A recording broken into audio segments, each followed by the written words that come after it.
Grazie, come diceva il dottor Placella, all'Ampi Sette Martiri, all'Iveser, Istituto Storico, allo SPI-CGIL, all'Arci. Oggi ascoltiamo il canto riemerso. Il concerto di Miriam Mengagi è accompagnata dal pianoforte di Alessandro Guis, dedicato a tutti gli esuli di ieri e di oggi, pensando ai sommersi del passato che ritorna al presente, al dolore che sospende la parola per affidarsi ai suoni. Gli ebrei ashkenaziti, sefarditi, italiani, gli armeni, gli africani deportati come schiavi, gli zingari, sinti e rom, gli italiani e gli irlandesi che si imbarcavano a cercare fortuna in continenti lontani, i profughi, gli azdiri, i sudamericani respinti alle frontiere e separati dai loro figli, ai migranti ai quali viene negato l'approdo. È questo lo spirito che anima questo concerto. Dice Miriam Mengagi, che ascolteremo: ripercorro il cammino degli ebrei nella storia e nel dialogo, con l'alterità, in varie lingue, tra cui l'ebraico, armaico, arabo, Yiddish, italiano, ladino e Bagito, che è la lingua degli ebrei di Livorno. Però ricordiamo che abbiamo anche a Venezia una parlata giudeo-veneziana, e Sinti, dal Nord Africa alla Spagna, all'Italia, ai Balcani, Turchia e Yemen, l'Europa centrale e orientale, e Safed e lo sguardo volto a Gerusalemme. Tutto ciò grazie agli studi di etnomusicologia di Miriam, nata a Tripoli in un'antica famiglia ebraica e che studiò poi all'università in Italia.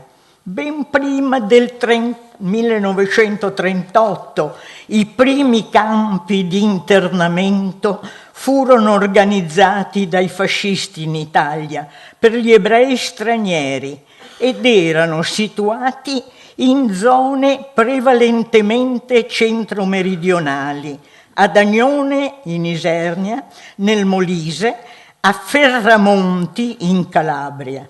Erano luoghi di detenzione per ebrei stranieri, per sinti, rom e cittadini di nazionalità nemiche. Un ricordo interessante anche per tutti i musicisti.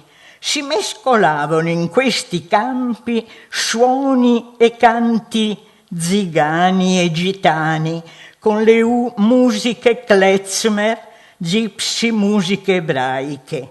Lì eseguivano assieme lo swing, fu ripreso il jazz degli anni 30 e anche il teatro cabaret e l'avanspettacolo.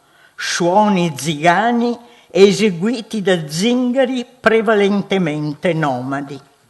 Ricordo qui oggi, per fare un nome, il violino zigano di Laco Tos, che si considera un violinista rom di 7ª generazione, e di questa discendenza va fiero perché un suo antenato fu il re dei violinisti zingari, János Bihari, uno dei preferiti da Liszt. La cultura così in quell'isolamento vinceva e promuoveva amicizie. Il fascismo volle distruggere tutto questo patrimonio culturale. In questi grandi campi di concentramento fascisti della Seconda Guerra Mondiale, tra il 1940 e il 1943, vi transitarono più di 3.000 ebrei stranieri, apolidi e altri civili stranieri e dissidenti fuggiti da paesi che venivano a mano occupati dai nazisti. Poi altri campi di internamento il fascismo ritenne necessari per gli ebrei italiani e altre minoranze per antifascisti contrari al fascismo. La risiera di San Sabba, Campo di Bolzano, Campo di Fossoli, Borgo San Dalmazzo, prima della destinazione finale nei campi di sterminio, siti in Austria, Germania, Ungheria e Polonia. Da Milano il binario 21 portava gli ebrei verso Auschwitz e partivano ammassati in vagoni bestiame verso la soluzione finale, uomini, donne, bambini. Nel suo Il Requiem di Teresin, un bel libro di Joseph Bohr, scrive: il Requiem di Giuseppe Verdi,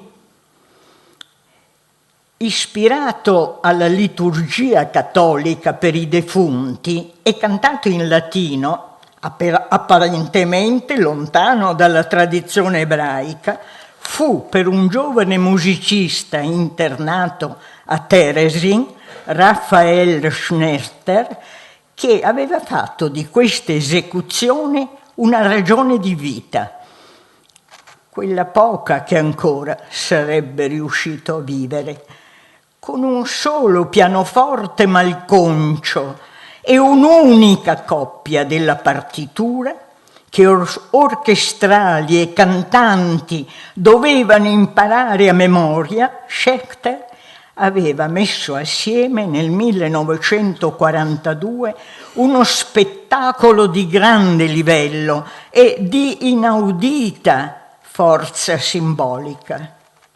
Canteremo ai nazisti quello che non possiamo dire loro. Quale vita eterna potevano chiedere le vittime ebree della Shoah? Quale pace che ricompensa oltremondana sarebbe valsa nell'orrore del lager?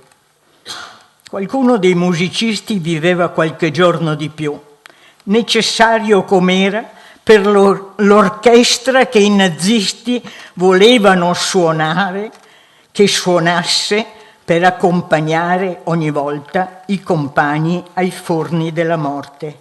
Oggi una testimone, Anita Lasker-Wallfisch, di anni 95, è una violoncellista di fama,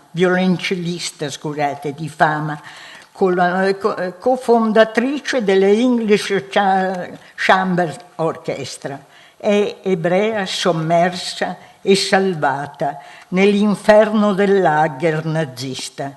Nel 1943 ad Auschwitz-Birkenau viene costretta a suonare con la grottesca orchestra che accompagna al lavoro le squadre dei prigionieri all'uscita del campo la mattina e al rientro la sera, oppure sulla rampa all'arrivo dei treni o per spezzare la noia dei carcerieri.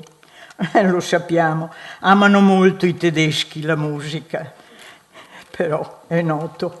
Eppure fecero fuggire da Vienna verso l'America il meglio dei musicisti, Kurt Weill, Stravinsky, Bartók, Alban Berg, Arnold Schönberg, fin dall'inizio delle persecuzioni negli anni 33, con il nazismo vincente.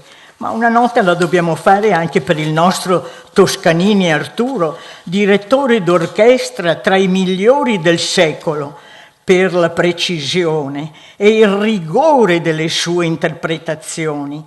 Per contrasti con il fascismo, nel 1933 lasciò l'Italia per gli USA ed è rientrato solamente nel 1946, dopo la liberazione e la fine della guerra, per inaugurare la Scala ricostruita dopo i bombardamenti.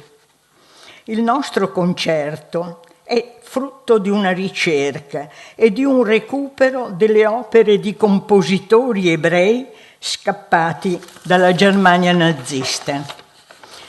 Occorre la conoscenza e la memoria. Zachor è una parola ebraica che vuol dire ricorda e è il monito che ci coinvolge. Sono musiche nate nel silenzio, come quella di Władysław, il pianista polacco, raccontato dal film di Roman Polanski, che nascosto nel ghetto di Varsavia simulava melodie su una tastiera immaginaria ricavata da un pezzo di legno.